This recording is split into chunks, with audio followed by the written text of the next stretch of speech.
There's Mr. Stan. Hello, Mr. Stan. Hey, everybody. Welcome back to the Draftsmen podcast. My name is Stan Frickbenko, and I got my awesome co-host, Marshall Vandruff. Oh, I hated that. Oh, man. Okay, you do it. Hi, everybody. Welcome to the Draftsmen podcast. I am the co-host, Marshall Vandruff, and this is... the host, Stan Frickbenko. Which one was better? Probably yours. That was an intro. It's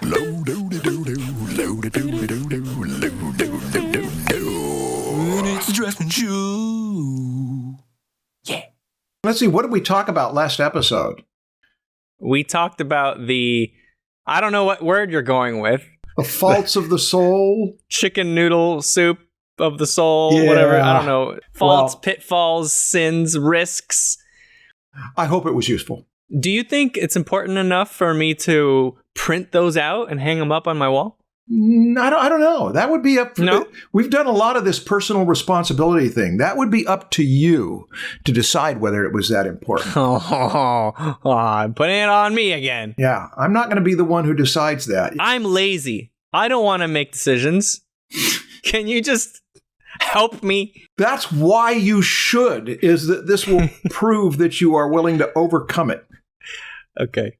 What's the topic for today? The topic for today is critiques. We're going back to, was that the first episode we did in season 1? The first episode we did was fear of critiques and the value of photorealism or something like that. Oh, we did 2 topics. Okay. Yeah, well, we did. We're going to expand on critiques. We're going to go beyond just fear of them.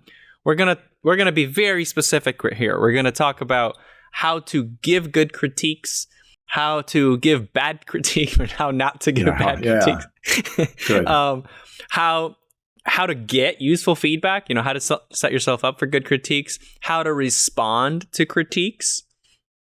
Lots of things, all sorts of things about critiques. It's an important one. This is. I agree. I think one of the reasons we're doing this is because, Proco 2.0 website is going to be coming out at some point in the future. And I think it's really important for our audience to understand what a good critique is, because a big part of that community is going to be helping each other out. It's going to be community feedback towards each other and not just instructor feedback, because online instructors have way too many students. It's way too difficult to expect an online instructor to critique everyone like they do in a university classroom or something. And so we need to make sure that we develop the online community in a way that helps itself. Good. I think it's very important for peers to help each other in the same way that mentors traditionally help them. That sounds great. Yeah. And not even if it's not for the new Proco website. I mean, there's forums, there's Facebook groups, there's communities all over the place. This is important for any of those. And there is a lot of bad critique going on. Sure. Yeah. So much so that it's hard. It's just hard to even get close to some of it. It just does not take into account what we're supposed to be doing during the critique. Good critiques are hard to come by. They're hard to find, but they're essential to artistic growth, I think. And so let's do this. Let's talk about how to give and get good critiques. Even the name critique, the root word of it is the same word as critical. It emphasizes that this is going to be a negative feedback that is going to help you go on a more positive route. That's why it's not my favorite word, but it's a word that doesn't seem like it's going to go away. So I'm okay with using that word, but maybe this conversation will help flesh it out to see that it is more than just critical feedback. A lot of the advice I'm going to give are actually more along the lines of what you're saying right now. It's not about just pointing out the errors in someone's work. It's really just thinking about, what does this person need? How can we help them? And it might not be pointing out the errors. The popular word that's coming in now, even though it's been around for a long time, is mentoring. Mm-hmm. Because mentoring means that I'm going to use my mind to meet your mind, and we're going to look at your work, and we're going to see what's worth working with and what's worth discarding, and help steer. Yeah. So, but the word critique is what everybody knows. So yeah, that's what everyone uses. It's okay. That's the one we'll use.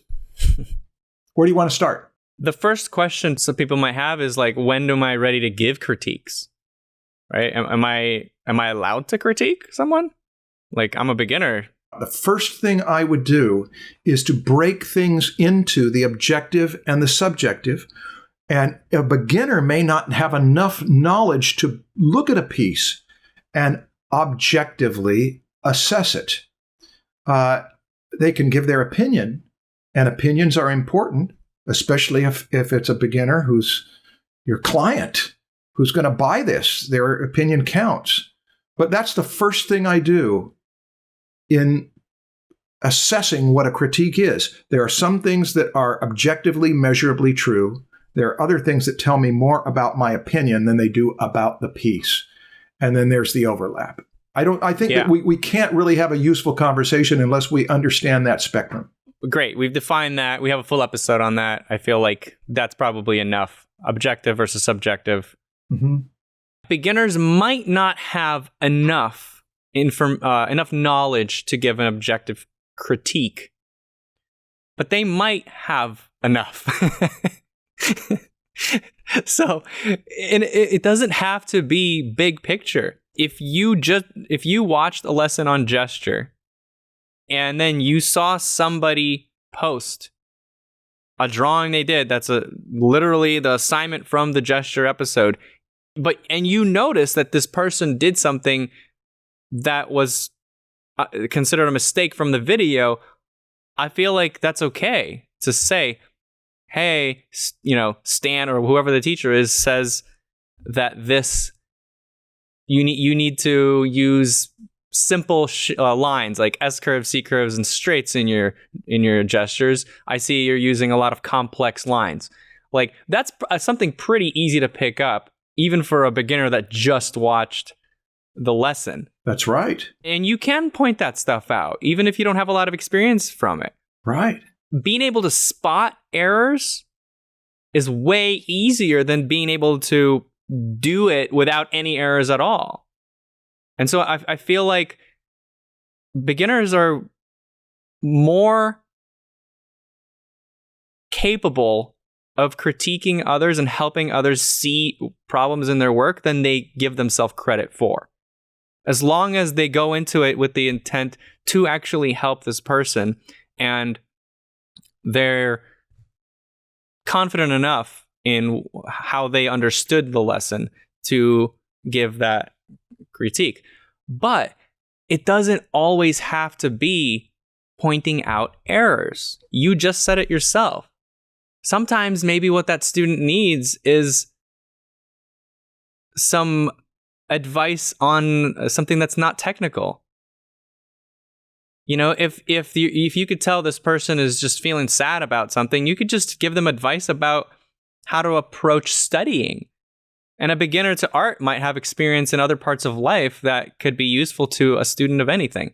So know your strengths, know how you can help other people. And it doesn't have to be specifically about this drawing that they're studying. You can critique people or help people in many ways. Sometimes the smallest bit of knowledge is just enough. Yeah. I remember going through Michael Wilcox's two primaries, where he has you mix from two different primaries, one that's biased one way on the wheel and one that's biased the other way. With my son, when he was 6 years old, we watched that video and he understood all of it. And then as I was sorting out my colors and I started to put extra colors in there, Dad, this is temptation. It was just enough information for him to see that if you're going to follow the rules of two primaries and not 3 or 4 primaries for each, that was enough. 6-year-old can be an effective, hold you accountable to the thing that we're trying to do here. Basically, everybody has something to teach. Doesn't have to be about the thing that they're learning in that specific lesson. Be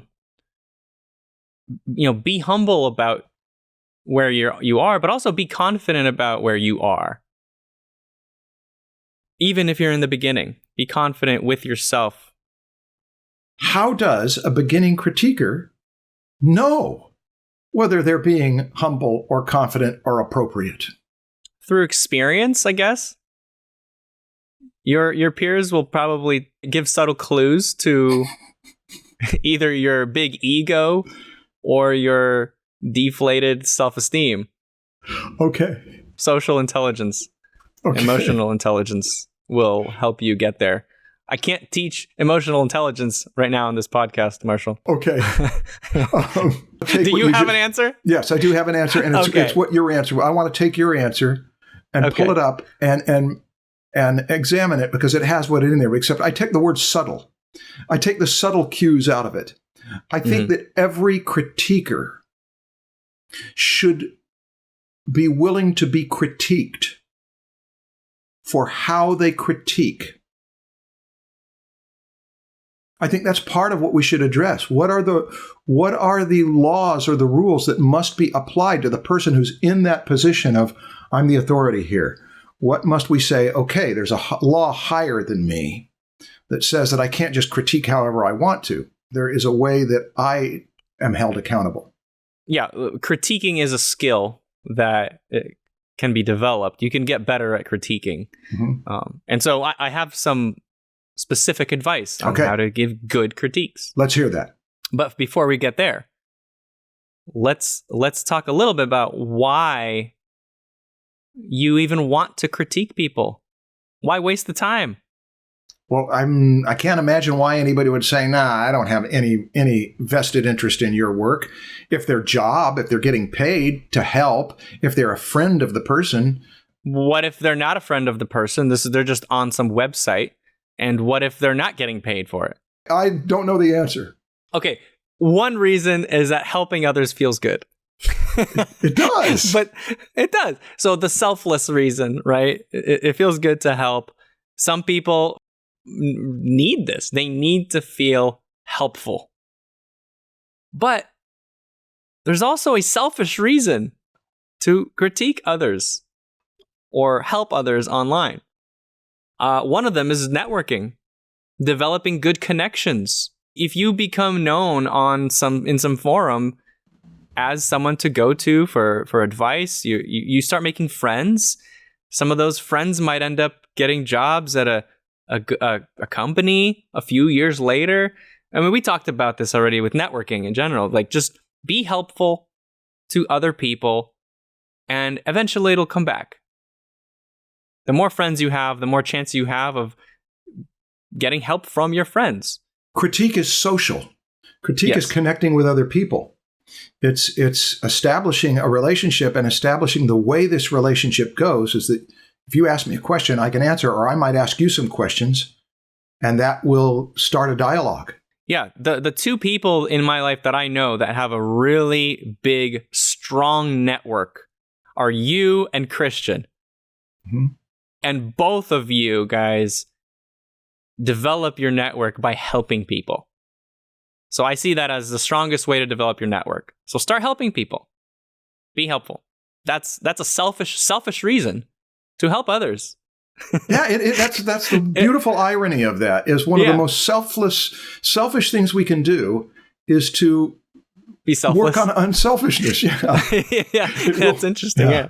Also, it could broaden your appreciation for others and for other styles and for other ways of working, other ideas. Keep going. And one really big reason, and we talked about this in a recent podcast episode, is that it helps to strengthen your understanding of these concepts by verbalizing it. It does. By coming up with a way to say it to someone else in a way that it'll make sense to them, makes it stronger in your head, the way you understand it. So you will get better by helping others get better. Indeed. Those are the only ones I could think of why you should critique others. Yeah. So now let's move on to how to give a good critique. Okay, I'm ready. The first thing you have to start with is that you have to try to understand the goal of the person you're critiquing. Absolutely. The person behind it is the main objective here. It's not to just write a good critique blindly to anybody and use this other person's work as a way to teach everyone something. It's also not just a platform for you to show off how much you know. If a beginner is posting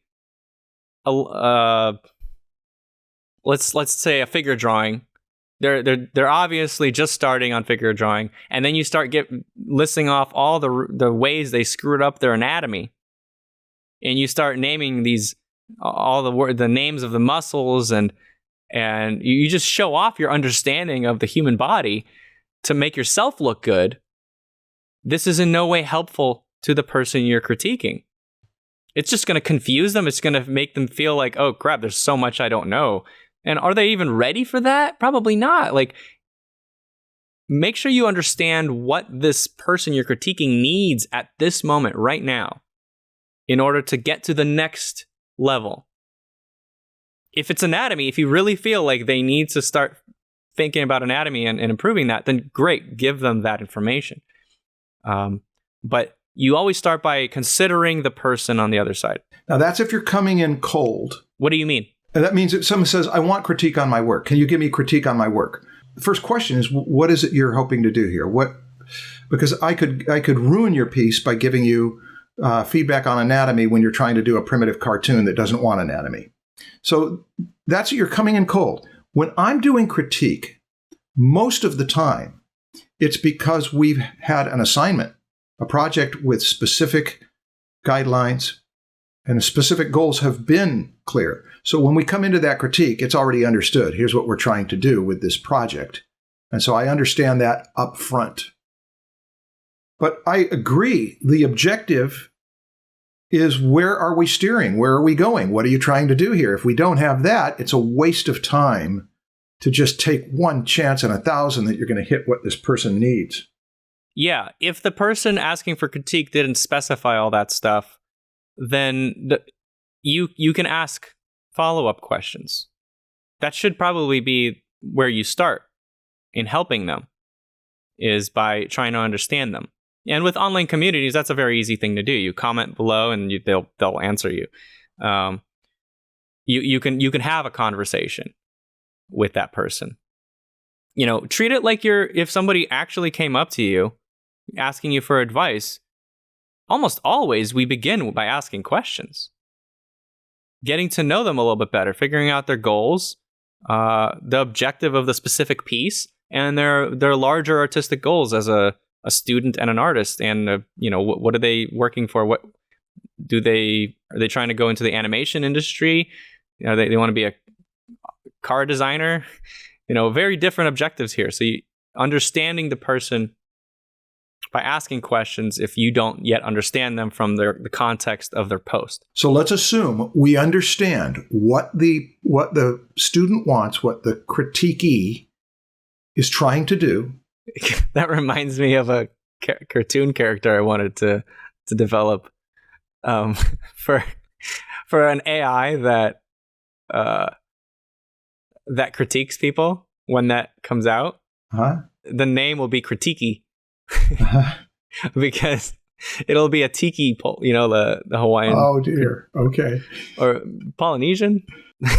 Anyway, yeah, Critiquey, and it'll have these like robotic eyes on it. Cultural appropriation.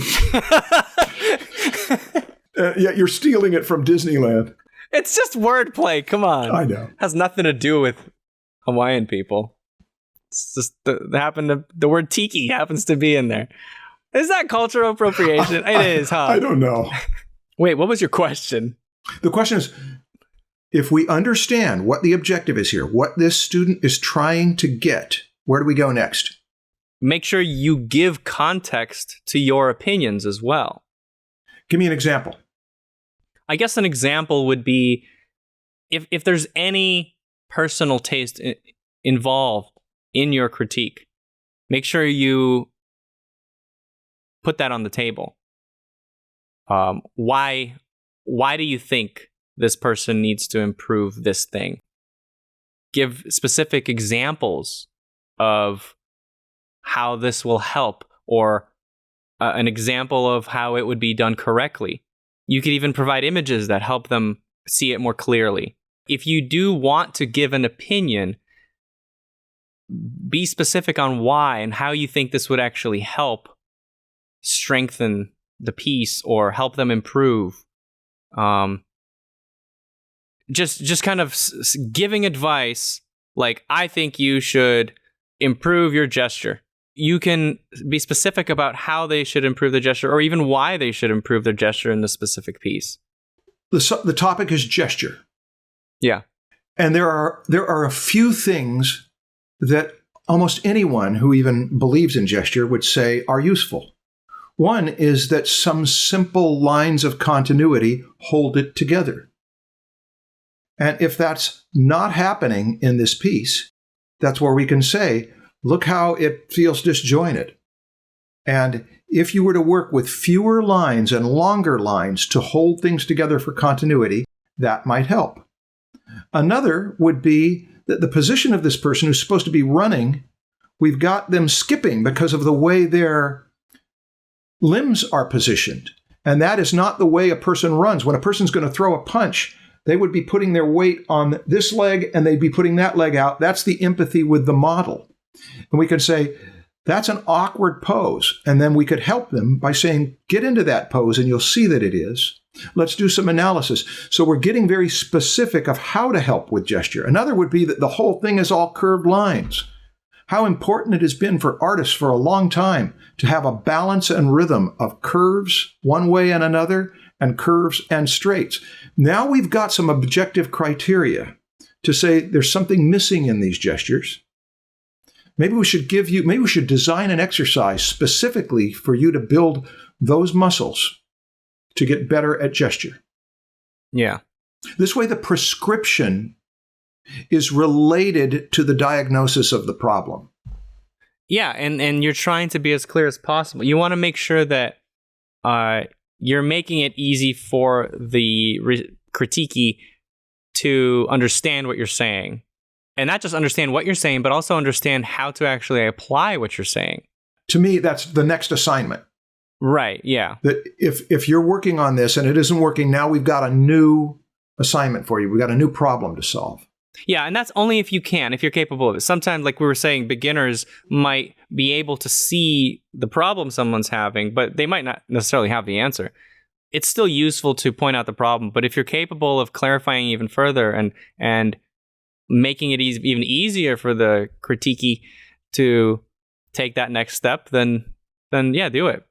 Draw over their drawing. Show them exactly how to fix it. That's the most useful, right? Yeah. I mean, that takes longer, but hey, you're also practicing.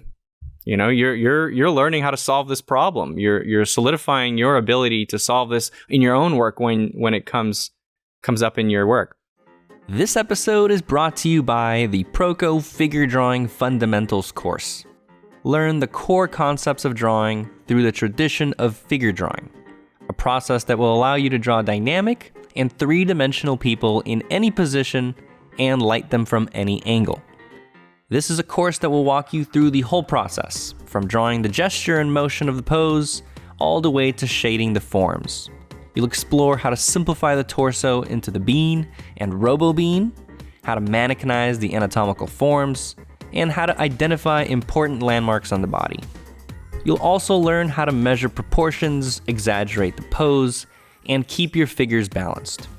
Each lesson includes assignments and example demonstrations, which serve as answers for the assignments. I've even included critique videos with real student assignments, so you can learn from their mistakes. So if you're interested in learning how to draw the human figure, and don't want your drawings to look like this, go to proko.com/figure. I've packed it with lessons and laughs, so you can have fun while learning serious drawing skills. Okay, back to the podcast.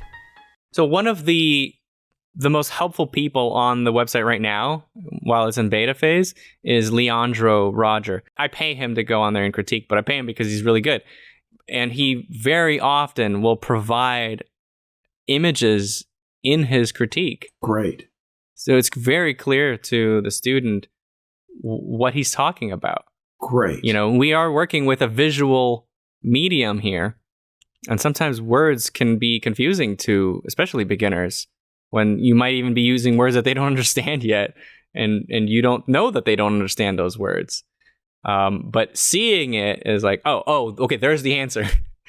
It's so much easier for the student to understand when you provide an overlay or maybe an example of someone else that did it correctly, and you point to it. You're like, see this right here.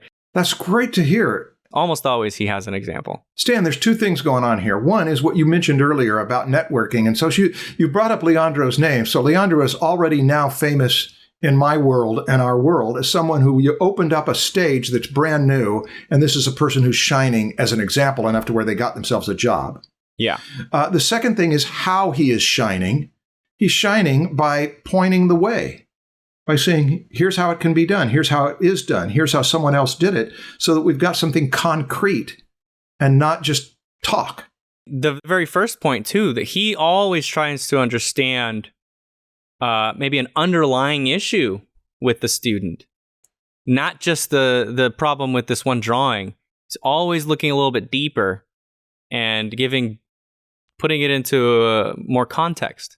Oh, that's wonderful to hear. Don't even know him, and I love him in advance. He's all over the website at this point. He responds to a lot of people.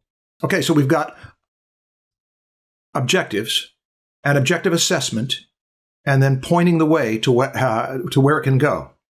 Good examples. Yeah, the third big thing, and the final one, is to try to frame things positively and not try to bring down the person getting your critique. I know this does depend a lot on the person receiving it as well, but the way you approach it, if you approach it in a more positive way, try to be enthusiastic, try to be more motivating rather than just saying like you're not good enough and, intentionally just trying to bring down the person. Yeah, that's motive. Yeah. Your motive is to help this person get to the next level, help them improve, not to make them sad. So it might just be in the subtlety of the way you use your words. You could say the same thing, but in a nice way. I have 3 examples.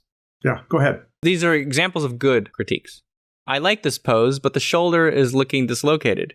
You might need to move it forward to make it more natural, like in this reference. Good. Very objective. Very specific. Yeah. And they're positive. I like this pose. I mean, I like you. You got some food on your mouth, though. Exactly. I like this pose, but the shoulder is dislocated. You might want to try to move it forward to make it more natural. You're being specific with how to fix it.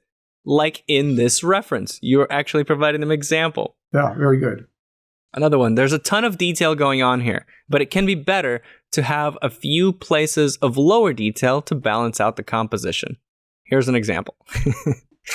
Very similar type of thing. Next one, what sort of art do you admire? I feel like you are aiming for this style, but knowing more about your goals might help us give advice. That's wonderful. That's a great attitude. It's like, I don't want to give you my opinion until I know what it is you need. Okay, let's move on to the bad critiques. Okay. Some of these might just be the opposite of what we already talked about. But it doesn't consider the person receiving it. That is literally the opposite. It crushes someone's spirits or make them feel hopeless. Also, the opposite of the thing we talked about. If it's not your thing, if it's not something that you're interested in, let other people comment on it who have more experience on the topic. So just saying something like, stop drawing anime. Yeah. It's like, okay, just because you don't like anime doesn't mean that this person shouldn't like anime. This is very subjective. But it could be subjective in very subtle ways too, like that was obviously very blunt, like I don't like anime, you should not do it either. But if you see that somebody's aiming for something that you don't like, don't try to give them objective advice, pointing them to more of a subjective goal. Do you see how that they could be kind of in the same advice? Yes. But this goes back to understanding where they're going. Yeah, it's like you could give someone objective advice for your own motive. Right. And that is then subjective. So be careful about that. I guess that actually does just go back to know the motive of the person asking for the critique, but it's just a little more specific now. If this isn't your thing, step back, let someone else handle it. Someone that has more experience on this thing and actually has interest in this. And then also, even if the critiquee, the person asking for the critique is being frustrated, maybe a little immature, it's not an invitation for you to be rude back to them.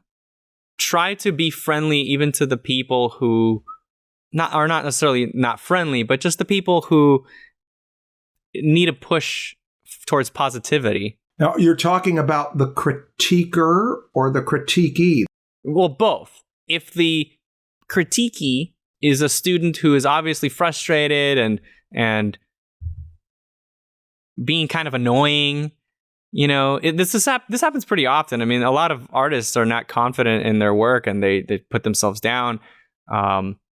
And some people start begging and just being not very helpable. They don't make people want to help them. But that's not an invitation now for you, the critiquer, to be unfriendly towards them. You can give them now some advice on how to approach getting critiques and how they can improve their way of learning, but do it, again, in a friendly way. Someone being annoying or unfriendly is not an invitation for you to do the same thing. Otherwise, it becomes a fight. Yeah, it keeps the community stronger when you lead by example, when everybody leads by example. Be nice to the people you don't like as well. I noticed you use the word try. Try to be nice. Or just don't say anything at all. Let the moderators handle it. Or the grown-ups or whatever type of community you're in. Okay, that was it for bad critiques. Yeah, they were all just opposites. Well, I have some thoughts about this that I want to bring up. Historically, one of the ways that we keep each other in line is to make fun of each other when we do things that we shouldn't do. It's an ancient practice to put a negative label not necessarily on a person, but on a type of behavior. It's the goofus and gallant approach to labeling. And there are certain things that critiquers do that should be labeled as bad behavior and to make fun of those. And that is a my way or the highway. It's not always wrong.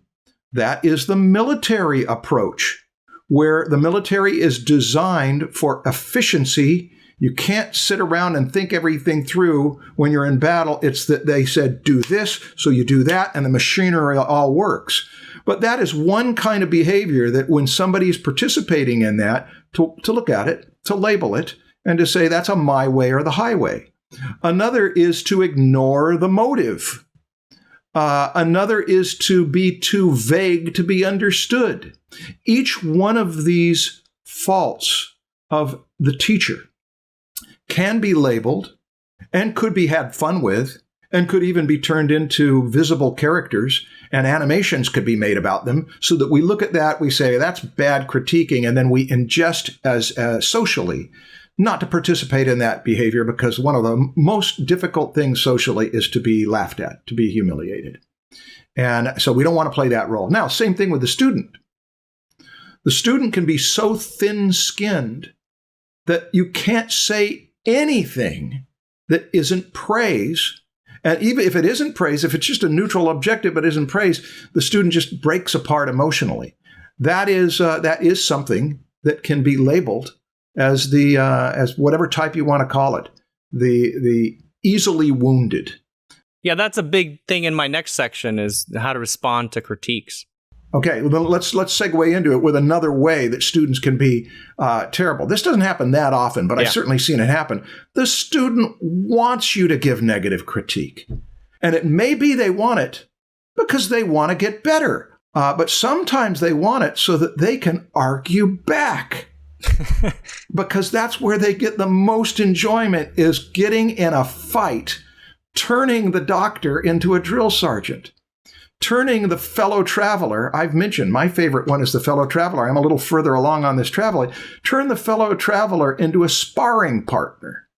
Whatever they say, I'm going to say, I don't think that at all.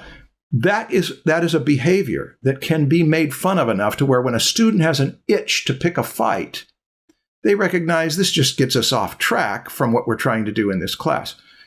That's the main point that I wanted to make, is that caricaturing good and bad behavior, to put that up as a model, and that bad behavior will make us a laughing stock, is one way, I think, that can help get us to behave better in our critiques. Yeah, I totally disagree with all of that. I know you do, because you love to spar.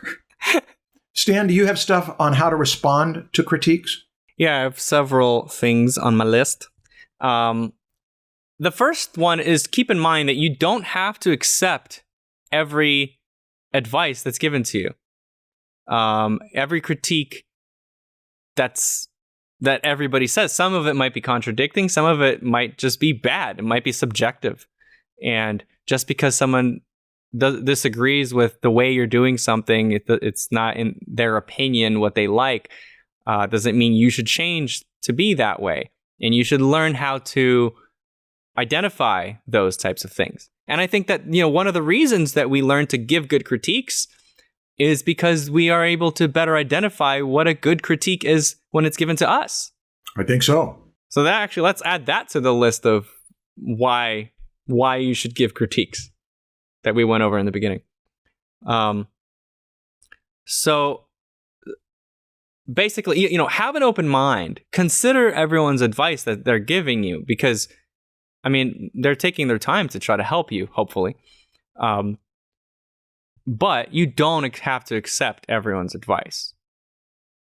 Have an open mind, but be honest with if this advice serves you or not. Yes, that is putting on the student the responsibility to discern. Is this useful? Right. I've seen both extremes, where you can't teach the student anything because anything you give them, they're going to say is not useful. Sometimes those students succeed really, really wildly. The most financially successful student I ever had, somebody I never taught a thing to. His vision was just so strong that anything you said made no difference, and that was part of his thing. Well, but that doesn't mean that they're a good part of a community, though. That's right. Oh, yeah, not a team player. We're talking about being part of a community here. That's right. And helping each other out. If you've got such a strong vision that you don't hear any feedback from someone whose job is to give you feedback, then that is even more of an example of you taking responsibility. I didn't listen to anybody, and I made more money.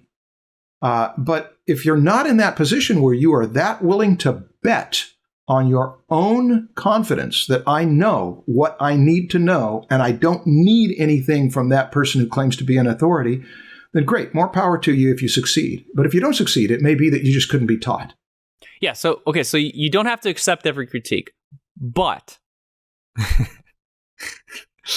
as you pointed out, this, if you take this too far, it could be bad if you're trying to be part of a community and you're trying to actually learn from others. Yeah. Appreciate the feedback people are giving you. They're trying to help you, so be appreciative. At least respect the person giving you the critique. Don't argue. Arguing is not productive. If you disagree, if you feel like it's subjective, just say thank you, move on. Arguing with them, what is that going to do? You're just going to now have someone that doesn't like you in the community, or other people who maybe don't realize that this person's critique was subjective might see that you started arguing with someone who's trying to help you, and they're not going to give you a critique next time. Right. You know, someone who might have given you objective advice later on might not give it to you because they see that you're arguing with people who are trying to help you. So it's not productive to argue with people who are trying to help you. Even if they didn't end up helping you, they're still trying to help you. So be respectful towards that. The idea with that is there's no need to escalate disagreement. If you don't agree with something, okay, we don't need to then get back in that person and win that fight. Yeah, thank you for your feedback. Right. Yeah. And then the last one was, don't post into a learning environment when your only purpose is to get praise. Right. Be open to other people's opinions about your work, even if you're very proud of it. It's good to be proud. You finished it. It's your best work. You feel like this is the best you've ever done. You put it up, and people will still find something objectively wrong with it. And if you're not okay with hearing that, then don't post it in a learning environment, because that's what you're going to get. Right. And actually, if you don't want to hear it, don't post it anywhere. Don't show it to anybody. Basically, I guess, have thick skin. Be okay with people offering their opinions on things you did that you like. Yeah. That's part of being a part of society. Yeah. Okay, the next one's it's a little one, has a lot of overlap with all the other stuff we said. Help keep your community friendly and helpful. Your ego can get in the way of that. So just keep your ego in check. Be helpful, be friendly. Be respectful to people who are different from you. That goes without saying, I guess. And then the final thing is be open to feedback from various skill levels. So if you get critique from someone, then you look at their profile, and then you see that, you feel like, I'm better than that guy. Why would I listen to him? Like, still be polite to that person. Be respectful that this person's trying to help you, even if you feel like you're better than them. They might actually have something to offer you, because you're better than them maybe overall, but not in everything. So be mature about it. And let people who are lower than you in their skill level practice their ability to give critiques. Now, do you have built into your system a way that people, as critiquers, are being graded? You mentioned Leandro. He's obviously being graded well enough to be promoted to where he's a regular critiquer. Is there a way that a critiquer gets critiqued and they start to, when they continually become a target of, we don't like your critiques, that they have less opportunity to assert their critiques? Only on the extremes. Most of it is more social ways of accepting people into the community or not. The community decides. But on the extreme cases, moderation is the way that's handled. Okay. We won't mark some person's account as, this guy is a 50% okay critiquer. So show this guy's post a little bit lower on the. No, we don't have anything like that. If somebody's actually being hostile and rude and insulting people, in these extreme cases, obviously those posts are going to get reported a lot, and moderators are going to see them and just take them down. Okay. And sometimes just kick people out of the community. Right. If somebody violates more than several times, it's just they don't belong in here. Yeah, they don't belong. They're gone. This isn't. This is a moderated community. It's not a free for all, and freedom of speech. You have freedom of speech, yes, but your speech has consequences. You might not be wanted in this community. It's not YouTube comments. It's not YouTube comments, right? I have a thought about this that I want to mention about critiquing critiquers and when things don't go as well as they could be. In that great courses by Michael Dews on managing conflict, he explained the phenomenon of triangulation. Triangulation is where you have a problem with how somebody does something. And instead of telling them, you tell somebody else. So you're bringing somebody else into it. That way you're going to get them on your side. It's always easier to tell somebody else about what somebody's doing wrong than it is to go to that person. And when you get multiple triangles of this person's a bad critiquer, that person's a bad student, they have such worthless stuff, that you start to get this web of dysfunction. And the purity of the student-teacher relationship, where we are here to critique, is this is me talking to you, and this is you listening to me, and vice versa. We can swap roles, but there's a purity in it. But I do see this happen where somebody doesn't like somebody's critiques, and instead of going to them and really explaining what the issue was, they simply turn it into the gossip fest. How so? Gossip with who? Gossip with other students. So the person who's doing the bad critique doesn't even know they're doing a bad critique, but there is a festering dissatisfaction that makes everybody feel sick. Yeah. So the thing that's so good about the one-to-one feedback or the one-to-a-group feedback, and then the group can say, here's how your feedback helped me or didn't. That's where there's purity in this relationship. But I have seen in groups where you can start to have people who triangulate. And rather than go to the person they've got a problem with, either because as a student they're doing something wrong or as a teacher doing something wrong, to start to get little conspiracies against the person who doesn't even know they're being conspired against. Yeah. Well, do you think it's the role of the software you're using or the club you're at speaking to control or moderate this sort of thing? Or let the people who are speaking decide what kind of community they're part of? I don't think it's the responsibility of the software or the platform. Okay. No. I think what the whole motive of me even saying that is that if you're unhappy with a teacher, go to that teacher. Now, I know what comes out of the brain of a college student. I can't because they could punish me by withholding a grade. You are not in that position in these cases. You are in a community where that person has no power over you, and you can help them be a better teacher if you can go to them respectfully and critique their critique.